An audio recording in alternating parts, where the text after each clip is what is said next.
अचानक म्हणजे काय प्रधानमंत्री महोदयांना भेटणं काय दिवाळीच्या शुभेच्छा द्यायला मी त्यांना भेटलो आणि दिवाळीमध्ये पण देखील ते बिहार इलेक्शनमध्ये निवडणुकीमध्ये व्यस्त त्यांचे दौरे होते आणि त्यामुळे मला आज त्यांनी वेळ दिली होती आणि मी त्यांना दिवाळीनिमित्त शुभेच्छाही दिल्या आणि ही सदिच्छा भेट होती. सर असं झालं की तुम्ही दिल्लीत आलाय अचानक, त्यामुळे चर्चा खूप सुरू आहे. स्थानिक स्वराज्य संस्था, दंगेकर प्रकरण, हे सगळ्याचं त्याला जोडून पाहिलं जातंय. नाही, कसं आहे, मी दिल्लीत आलो तरी चर्चा होते, मी गावी गेलो तरी चर्चा होते. त्यामुळे आता चर्चा करणारे चर्चा करतात. आता चर्चेचं चरवण त्यांचं चालू असतं. मी माझं काम मी करत असतो आणि आदरणीय प्रधानमंत्री महोदय जे काही देशासाठी देशाच्या प्रगतीसाठी करतायत त्याचा अभिमान आम्हाला सगळ्यांना आहे आणि त्यामुळे मी त्यांची सदिच्छा भेट घेतली आणि दिवाळीच्या शुभेच्छा दिल्या. राज्यांच्या मुद्द्यांवरती बोलणं झालं का? राजकीय काही मुद्दे आहेत त्याच्यावरती कुठे काय बोलणं झालं? नाही, बघा, मोदी साहेब जे आहेत हे जेव्हा मी भेटतो तेव्हा ते विकासावरच बोलत असतात. मग महाराष्ट्राच्या विकासावर असो, देशाच्या प्रगतीवर असो, की ही चर्चा जी आहे ही चर्चा नेहमी जेव्हा भेटल्यानंतर मला एक आनंद होतो आणि त्यांना भेटल्यानंतर एक NDAचा प्रेरणाही मिळते आणि NDAचे आम्ही घटक पक्ष आहोत.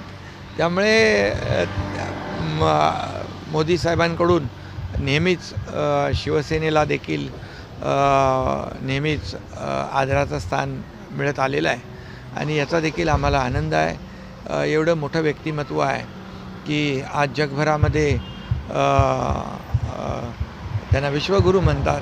जगभरात सगळ्यात लोकप्रिय असलेलं व्यक्तिमत्व देशाचे प्रधानमंत्री, याचा आम्हाला गर्व आहे आणि त्यांच्याबरोबर बोलल्यानंतर भेटल्यानंतर एक NDAचे नेते म्हणून तर आहेत, परंतु एक कुटुंबातला कुटुंब प्रमुख असं देखील एक जी काही भावना आहे ती देखील आमच्या मनामध्ये आहे आणि म्हणून सदिच्छा भेट होती आणि त्यांना भेटून आनंदही झाला बिलकुल.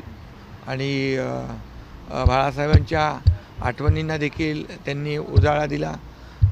अनेक याच्यामध्ये सगळ्या चर्चेमध्ये एक आनंदाचं वातावरण होतं. राज्याचा NDA म्हणजेच महायुती, त्यात आधाराचा स्थान मिळावं, स्थानिक स्वराज्य संस्था येणाऱ्या काळात होणार आहेत, तर त्यावरती पण कुठे काय बोलणं किंवा चर्चाचा भाग होता? त्यांचं NDAच्या बद्दल आणि महायुतीच्या बद्दल अतिशय मत स्पष्ट आहे की NDA आणि महायुती ही आपली एक आपलं जे काही गठबंधन आहे हे गठबंधन जे आहे एक विचारधारा घेऊन आपण पुढे जातो आहे आणि एक जी काय आयडिओलॉजी आहे आणि अजेंडा आहे, विकासाचा अजेंडा हा आपण नेहमी राबवला पाहिजे, याच्यावर त्यांचा भर असतो.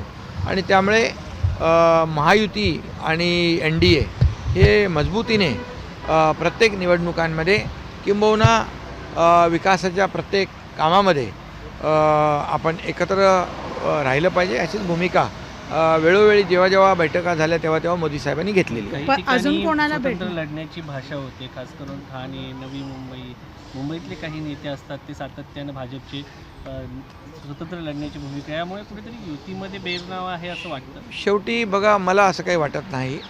शेवटी कार्यकर्ते असतात, त्या भागातले नेते असतात. हे स्थानिक स्वराज्य संस्था ही निवडणूक जी आहे ही ग्रासरूटची निवडणूक आहे आणि कार्यकर्त्यांनाही वाटत असतं की या निवडणुका लढलं पाहिजे, परंतु शेवटी अंतिम निर्णय वरिष्ठ घेत असतात आणि एकदा वरिष्ठांनी निर्णय घेतला महायुतीच्या की मग ते कार्यकर्ते फॉलो करत असतात. कारण आम्ही शिस्तीने चालणारे, शिस्तीने वागणारे सगळे लोक आहोत. आता isakal.com आहे देशातील नंबर 1 ची मराठी न्यूज वेबसाईट. प्रत्येक अपडेटसाठी isakal.com ला नक्की भेट द्या.